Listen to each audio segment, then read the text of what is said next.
Please like this video. I really need your support right now. It's the only way this story can reach more people.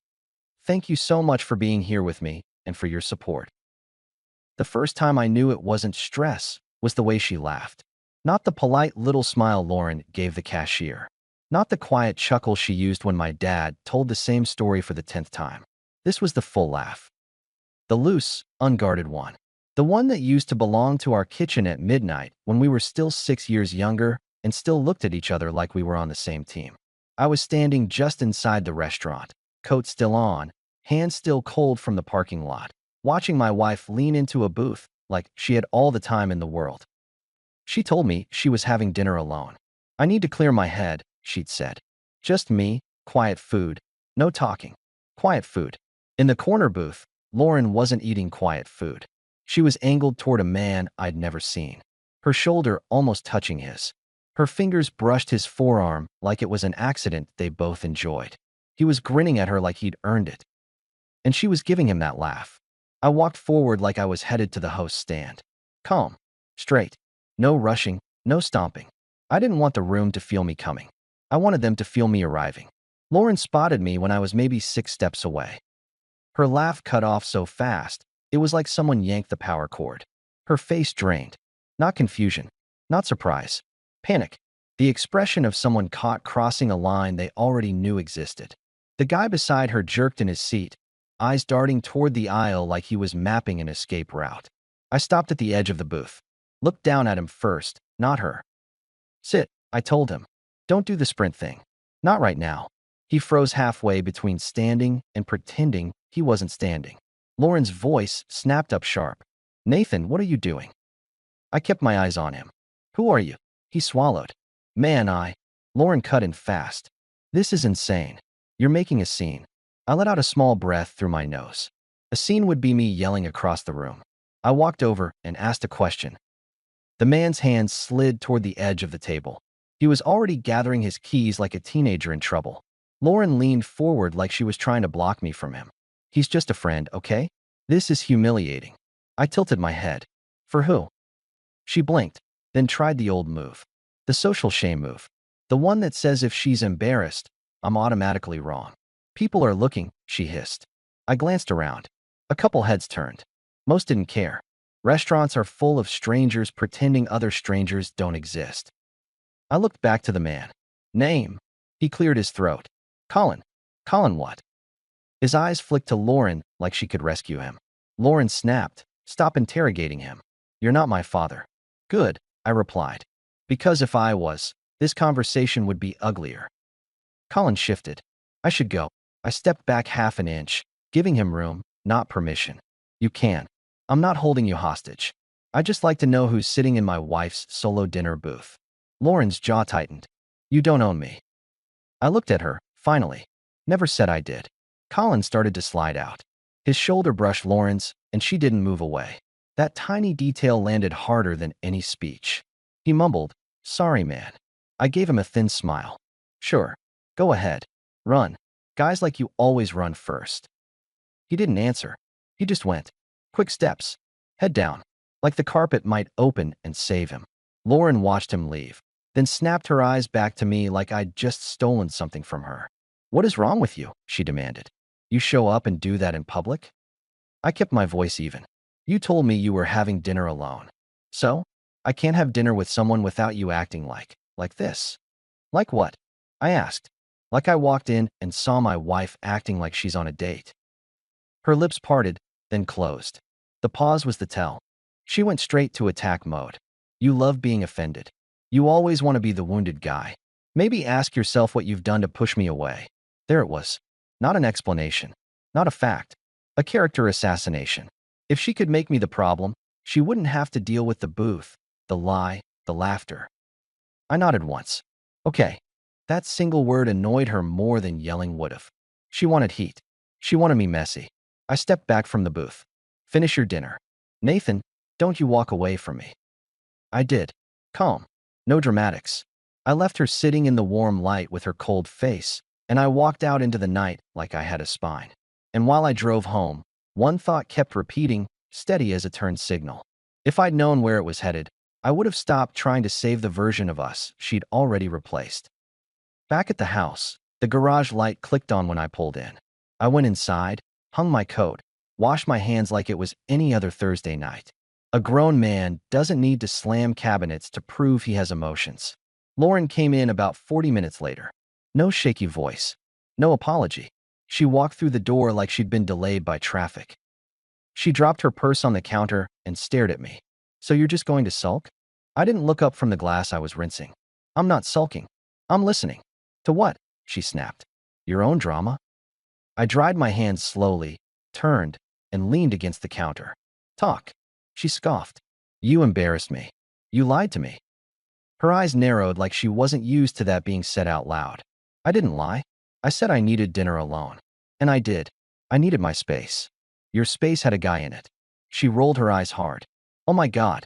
Colin is a friend from college. He moved back here. We ran into each other. I held her gaze. You didn't run into him. You were in a corner booth with your body pointed at him like you were trying to climb into his lap. Nathan, she warned, like my tone was the problem. I kept it level. You're not answering the only thing that matters. You told me alone. You weren't. She leaned on the counter opposite me, posture sharp. Because I knew you'd do this. Do what? Make it a trial, she shot back. Interrogate. Accuse. Act like I'm doing something wrong for having a conversation. I stared at her for a beat. You're really good at making the part where you lied disappear. Her mouth twisted. I don't owe you a report of every person I talk to. Agreed, I replied. But you do owe the truth when you sell me a story. Lauren's voice hardened. He's part of my life before you. And now he's back. I'm not cutting people off because you're insecure. There it was again. The trick. Label my boundary as insecurity so she can keep doing what she wants. She crossed her arms. I'm going to see him again. Probably Saturdays. Maybe Sundays too. It matters to me. I blinked slowly.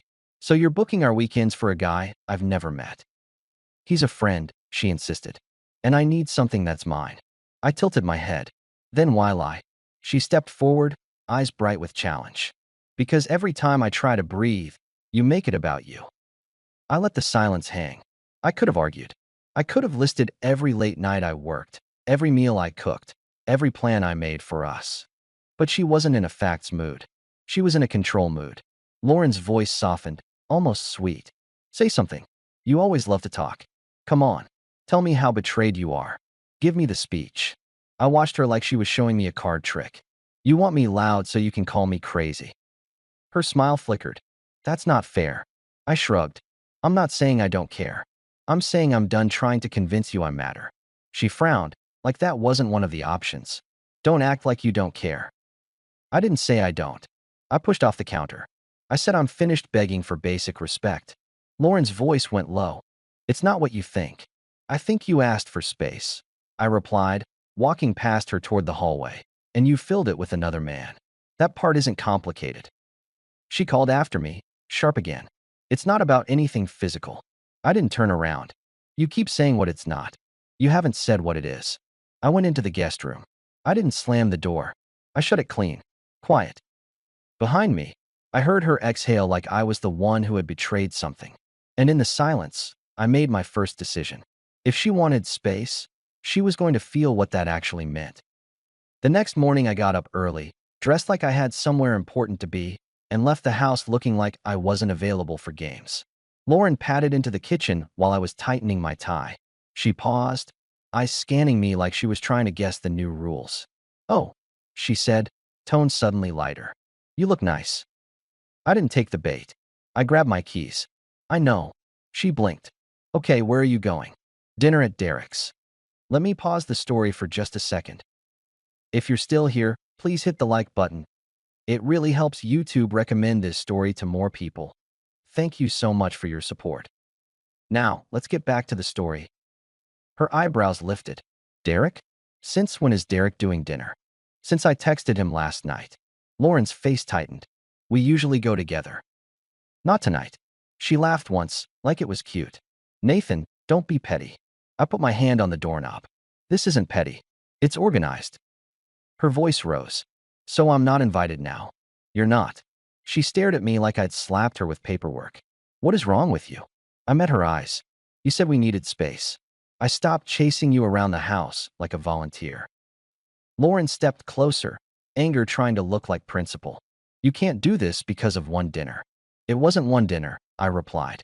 It was the lie, the booth, the way you looked at me like I was the intruder. She scoffed. You're punishing me. I smiled, small and controlled. No, I'm adjusting. There's a difference. She crossed her arms. You're making a crisis. No, I said. You're trying to build a new life inside our life. I'm just not going to sponsor it. Her eyes flashed. You're so dramatic. I opened the door. And you're so predictable.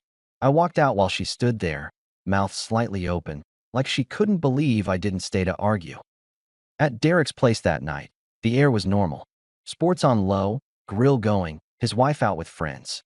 Derek is the kind of guy who builds things with his hands and doesn't waste words. We've been friends since before Lauren was a name in my phone. He took one look at me and nodded toward the back patio. You look like you didn't come for burgers. I didn't, I admitted. We sat outside. He handed me a water without asking. That's what good friends do. They don't offer a lecture first. I pulled my phone out and slid it across the table. I took this. Derek leaned in.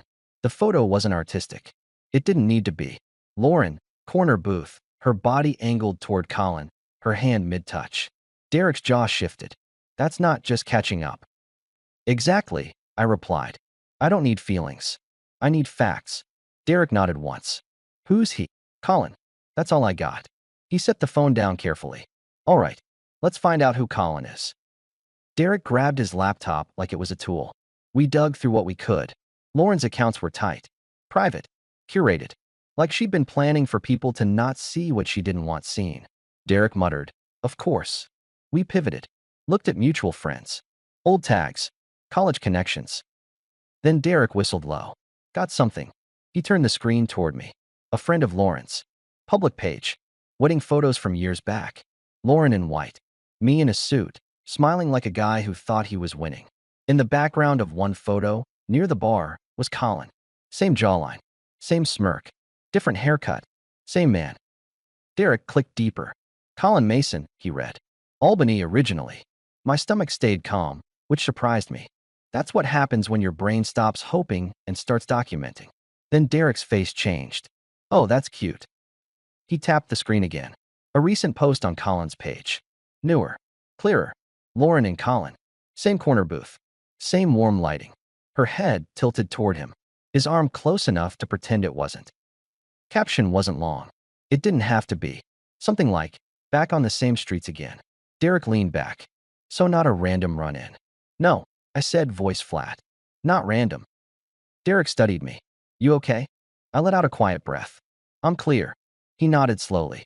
What do you want to do? I want the truth, I replied, but on my terms, not hers. Derek's eyes narrowed. Meaning?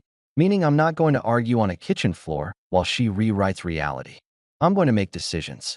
Derek didn't smile, but his voice had approval in it. Good. Because if she's playing both sides, she's counting on you staying emotional. I stood up, slipping my phone back in my pocket. She's about to learn I don't negotiate my dignity. As I walked to my truck, Derek called after me. Hey. I turned. He pointed a finger at me like he was hammering in a nail. No speeches. No begging. Just rules. I nodded. That's the plan. When I got home, the house looked the same. But the marriage didn't. And that difference was going to hit her like cold water. That evening, Lauren staged a whole little movie. I walked in, and the smell of dinner hit me first. Real cooking. Music playing. Candles. Even a bottle of wine on the counter like she was hosting a magazine shoot. She smiled too wide. Hey, you're home. I set my keys down. I see. She moved close, touching my arm lightly. I thought we could reset. Reset. I repeated, like I was tasting the word. Before I could say anything else, the doorbell rang. Lauren's smile got brighter. Oh, Sophie and Ben are here. Of course they were. Sophie is my sister. Sharp. Blunt. She loves me, but she loves the truth more. Ben is her husband, calm and observant, the kind of guy who speaks once and it lands. Lauren opened the door like she was greeting a camera crew. Come in. Dinner's almost ready. Sophie stepped in, looked between us, and her face did that little shift it does when she smells something off. Well, this is festive. Lauren laughed. We needed it. Sophie glanced at me. Did you? I gave a small shrug. I needed food. That's true. Lauren shot me a warning look that said, play along. We sat at the table. Lauren served like she was auditioning for Best Wife. Compliments. Smiles. Little jokes. She even brushed my shoulder as she passed behind me, like physical contact was suddenly back on the menu. Sophie watched it all like she was watching someone oversell a used car. Lauren lifted her glass. To fresh starts. Ben raised his glass politely. Sophie did too, slower. I tapped mine once, barely. Sure. Lauren jumped into conversation fast, trying to control the room. Nathan's been in this introvert phase lately. You know how he gets. He just disappears into his head. Sophie's eyes narrowed. An introvert phase? He's 42, Lauren. That's not a phase. That's a personality. Lauren laughed again, a little too high. You know what I mean. Sophie leaned back. I know what people mean when they start labeling instead of explaining. Lauren's smile tightened. It's not that serious. I set my fork down carefully. It's serious enough that you invited an audience. Lauren snapped. I invited family. That's normal. Sophie's gaze slid to Lauren. Is it normal, or is it strategic? Lauren blinked. Excuse me. Ben's voice came in calm. Sophie. Sophie didn't flinch. No, I'm curious. Because this feels like someone trying to prove a point without saying what the point is. Lauren's face reddened. We're just trying to have a nice dinner. Sophie looked at me again. You okay? I kept my voice steady. I'm fine. I'm just not interested in pretending. Lauren exhaled sharply. There it is. He's been like that. Cold. Distant. Like I'm the enemy. Sophie's eyes flicked to Lauren's hands. You look like you're juggling something. Lauren's mouth opened, then closed. What are you talking about? Sophie tilted her head. I'm talking about that smile you keep forcing. I didn't rescue Lauren. I didn't pile on either. I just placed one fact on the table like a heavy object. Apparently, she's also juggling brunches, I said, tone dry. The room went quiet. Ben's eyebrows lifted slightly. Sophie's expression sharpened like a blade. Lauren snapped. Nathan. Sophie's voice went low. What does that mean? Lauren laughed again, but it sounded like glass. It means he's being sarcastic because he's mad about a friend. Sophie stared at Lauren. A friend. Lauren nodded fast. Yes, a friend. He ran into someone from college, and now he's acting like I committed a crime. Ben set his fork down. Nobody said crime. Lauren's eyes flicked to him, annoyed. You know what I mean. Sophie's voice didn't soften.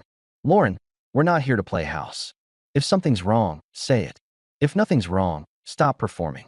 Lauren's face hardened. You're taking his side. Sophie looked at me. I'm taking reality's side. Lauren pushed her chair back hard enough to scrape the floor. This is ridiculous. Sophie stood too. Then don't make it ridiculous. Ben followed, calm. We should go. Lauren's voice spiked. Seriously? You're leaving? Sophie grabbed her coat and leaned close to me at the door, her voice a whisper just for me. I see it. You don't owe anyone a speech. Just don't let her make you small. I nodded once. I won't. When the door closed behind them, the house felt colder even with the candles still burning. Lauren turned on me like she'd been waiting for the witnesses to leave. You could have protected me, she snapped. I looked at the table. The wine. The candles. The perfect little set she built to trap me in normal. Before, I replied. One word. A full stop. She stared at me like she'd never heard that tone from me in her life. I stepped away from the table, toward the hallway. I'm done playing dinners and smiles. Lauren followed, voice rising. So what? You're giving me ultimatums now. I stopped at the hallway entrance and faced her. Yes. Her eyes flashed. You don't control me. I'm not trying to, I replied. I'm controlling access to me. She scoffed. He's just a friend. You're making a crisis out of nothing. I nodded slowly. You hit it. You lied. You dodged my eyes for weeks. You stopped touching me like I was your husband and started touching someone else like he was. She snapped. You don't know what you're talking about. I know what I saw. Lauren stepped closer, chin lifted. You're not going to tell me who I can talk to. I held her gaze. Then you're going to decide what you're married to. Her lips curled. That's emotional blackmail. I shook my head. No, that's a boundary. She tried the old line again. I'm not your property. I never said you were, I replied. But I'm not sharing a marriage with a ghost from your past. Lauren's nostrils flared. So what? You leave if I don't obey you. I kept my tone calm. You can call it whatever helps you sleep. Here's the line. If Colin is in your weekends, I'm not in your life. She stared at me, breathing tight. And instead of choosing, she did what she always did when cornered. She smiled. Soft. Fake. Controlled. Okay, she said quietly. Maybe I handled it wrong. I'm sorry. That was her first soft turn. The first little I'm reasonable move. I watched her. You're sorry for what part? Her smile twitched. For not telling you. I nodded. Good. Fix it. Her eyes shifted. I will.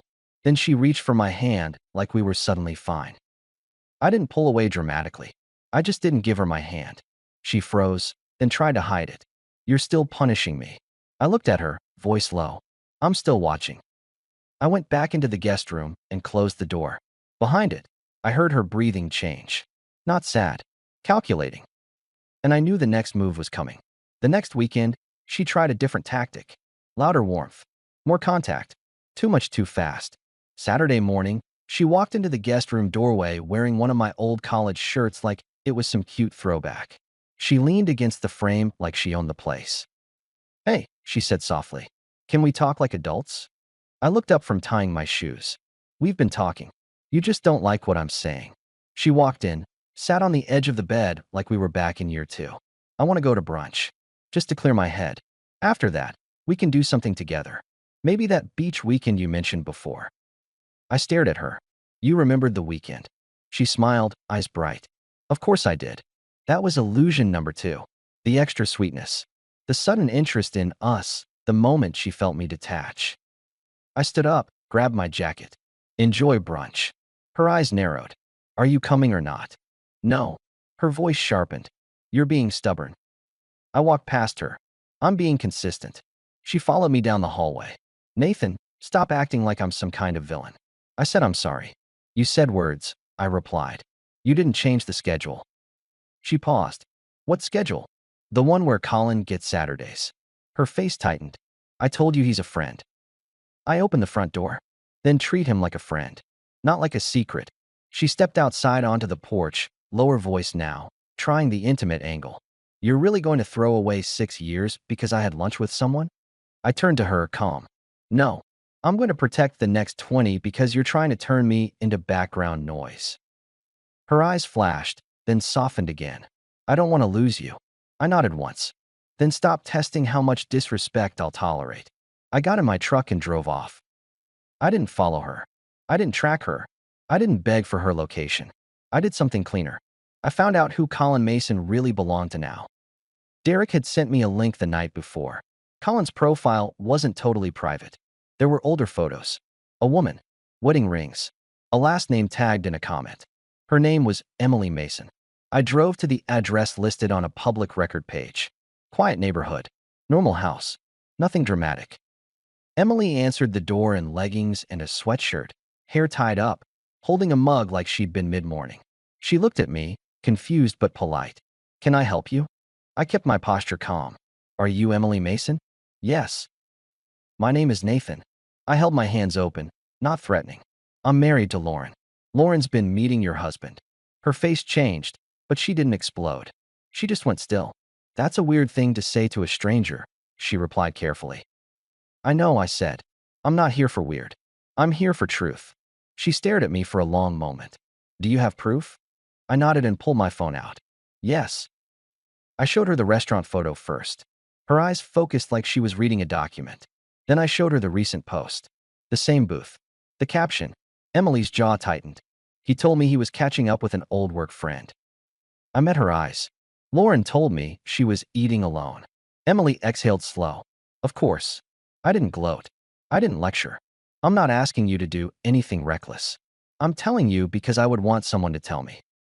She looked past me toward the street like she was trying to see her life from a distance. Then she looked back at me. Where is she right now? Brunch, I replied. That's what she called it. Let me pause the story for just a second. If you're still here, please hit the like button. It really helps YouTube recommend this story to more people. Thank you so much for your support. Now, let's get back to the story. Emily gave a short, humorless laugh. Brunch. Sure. I took a breath. This part mattered. I have an idea. It's not about humiliating anyone. It's about ending the lies. Emily's eyes narrowed. What idea? I want her to see what it feels like when a lie walks into the room, I said. I want her to have to explain it with a witness who doesn't play her games. Emily stared at me like she was weighing the risk. Then she surprised me. Okay, she said quietly. I'm tired. I nodded. Come to my house. Sit with me. When Lauren walks in, we keep it calm. We let facts do the work. Emily hesitated. And then what? Then you do what you need to do with your marriage, I replied. And I do what I need to do with mine. She studied my face, then nodded once. All right, give me 5 minutes. We drove separately. She arrived 10 minutes after I did. At my house, we sat in the living room like two people waiting for a contractor, not a storm. I offered her water. She accepted. Her hands shook slightly, but her voice stayed steady. So, she said, eyes on the window. How long have you been married? 6 years, I replied. She nodded. We've been married for. Silence for a beat. Then she asked, did you ever notice it before the restaurant? I leaned back in the chair. Small shifts. She stopped looking at me at dinner. Stopped kissing me like she meant it. When I touched her, she reacted like I was interrupting her day. Emily's lips pressed together. Same. He started guarding his phone like it was a bank vault. I gave a dry half smile. They all read the same manual. Emily glanced at me. You're calm. I'm disciplined, I corrected. There's a difference. She let out a short breath that might have been a laugh. I like that. We heard the front door unlock. Lauren stepped in, heels clicking, humming like she'd just had a lovely morning. Then she rounded the corner and saw us. Me sitting in my chair. Emily on the couch. Lauren stopped so hard her bag slid off her shoulder. Her mouth opened. Who is that? I smiled, not friendly. Your Saturday plan has a spouse. Lauren's face flushed. Nathan, what is this? Emily spoke first, voice controlled. Hi, Lauren. I'm Emily, Colin's wife. Lauren's eyes widened, then snapped to me with rage. You brought a stranger into our house. I stayed seated. You brought a stranger into our marriage first. I'm just making introductions. Lauren's voice rose. This is insane. You're trying to punish me. I tilted my head. I'm not punishing you. I'm matching reality. She stepped forward, hands shaking now. It's not what you think. I nodded slowly. You keep using that line like it's magic. Lauren turned to Emily, frantic. He told me he was separated. He said you knew. Emily didn't move. He told me he was meeting a work friend. Lauren swallowed, eyes darting. I didn't know he was lying to you. Emily's voice stayed flat. You knew you were lying to your husband. That part you managed just fine. Lauren snapped back at me, sharp. So what? You're meeting with his wife now? You're going to be friends? That's your solution? I leaned forward slightly, still calm. You meet with your friend. I meet with his wife. Smarter company, honestly. Smirk less. Lauren's face twisted with anger. You're disgusting. I smiled faintly. No, I'm clear. Lauren's voice cracked into a shout. Get her out. Now. Emily stood, slow and steady. You don't get to give orders in his house. Lauren pointed at me. You set me up. I nodded once. Yes, I did. Her eyes went wide like she couldn't believe I admitted it. She wanted denial so she could play victim in her own head. I kept going, voice calm. Because you don't respond to conversation. You respond to consequences. Lauren's mouth moved like she had 10 speeches ready, but none fit this moment. Emily looked at Lauren. How many times? Lauren blinked fast. What? How many times did you meet him? Emily repeated, voice still even. Lauren snapped. We just talked. Emily's eyes didn't blink. In a corner booth. With touching. With secrets. With weekends reserved. That's not just talked. Lauren's shoulders rose like she was trying to make herself bigger. You don't know me. Emily nodded. You're right. I don't. But I know patterns. And you're standing in one. Lauren spun toward me, desperate now. Nathan, stop. Please. We can fix this. I stood up finally, slow. You had weeks to fix it. You used them to schedule him. She stepped closer, eyes glossy. You're really doing this? I looked at her, voice low and final. I already did it. Lauren's voice went sharp again, last attempt at control. Then kick me out. Go ahead. Be the tough guy. I nodded. Okay. I walked past her to the hallway closet, grabbed the small suitcase I'd packed days ago without drama, and set it by the door. Then I pointed, not angry, just clear. You can take your things and go to wherever you go on Saturdays. Lauren stared at the suitcase like it was a weapon. She shook her head. You can't just. Yes, I cut in. I can. She opened her mouth to argue again, but Emily spoke softly, almost tired. Lauren, stop. He's not playing. Lauren looked between us, realizing she didn't have a script for this. No yelling match. No apology that buys time. No social cover. Just a door and a suitcase. She grabbed her bag with shaking hands. This is your fault, she spat at me. You always act superior. I smiled slightly. I don't act. I choose. She stormed out, slamming the door hard enough to rattle the frame. The house went quiet. Emily exhaled and rubbed her forehead. Well, I looked at her. I owe you an apology. She raised an eyebrow. For what? For telling her I was meeting you. I replied. I said it to make a point. It wasn't fair to you. Emily studied me, then a small smile appeared. Don't apologize. Maybe soon that won't be a lie. I blinked once, caught off guard. She grabbed her purse. I have my own storm to handle. I nodded, respectful. If you need anything practical, call Derek. He'll help. He's built like a wall. Emily gave a real laugh, small but real. I can see why you're friends. She walked out, leaving me alone in my living room with a silence that finally felt clean. And on Monday morning, I went to see a family attorney. Jordan Pierce's office was quiet, neutral, and boring in a way that felt like oxygen. Jordan was in his late 50s, gray hair, calm eyes, the kind of man who'd heard every story and never got dazzled by emotions. He shook my hand and gestured to a chair. Tell me what you have. I didn't give him heartbreak. I gave him a timeline. When Lauren's behavior shifted, what she said, what she stopped doing, I began. This solo dinner, the restaurant photo, the name, the public post, the planned weekends, the staged dinner with witnesses, the continued lies. Jordan listened without interrupting. When I finished, I slid my folder across the desk. Photos, dates, notes. Simple. He opened it, flipped through, then nodded. You documented. That helps. I don't want chaos, I told him. I want a clean exit. Jordan's voice stayed level. Then keep doing what you're doing. No screaming, no threats. Just steps. Separation logistics. Communication in writing when needed. And you keep your calm. I gave a small smile. Calm is my best feature right now. Jordan returned it slightly. It's also your leverage. I stood up with the folder back in my hands, heavier now with purpose. So we start. Jordan nodded. We start. When I walked out of his office, the air felt different. Not happy. Not tragic. Final. That afternoon, Lauren texted me 3 times. First angry, then sweet, then angry again. The pattern was almost funny. I didn't respond. I didn't need to. Because I'd already moved the story out of her mouth and into my hands. A year later, my life looks like mine again. I'm in a different place now. Quiet house. Clean routines. Work is strong, stronger, honestly, because my focus isn't getting drained by daily chaos. My friends don't tiptoe around my marriage like it's a live wire. Derek still grills on weekends. Sophie still calls me out when I'm being stubborn, but now she does it with a smile because she's not worried I'm being worn down. Lauren isn't in my living room anymore. She isn't in my weekends. She isn't in my decisions. From what I hear through the grapevine, her new normal didn't stay comfortable. When you build your life on double standards, you eventually run out of people willing to play along. The social shine fades fast when there's no foundation under it. Emily and I kept talking after that day. At first it was practical, checking in, making sure neither of us got pulled back into the same loop. Then it turned into something steadier. Coffee, walks, conversations that didn't feel like negotiations. One night she looked at me across a small table and said, "You know what's attractive?"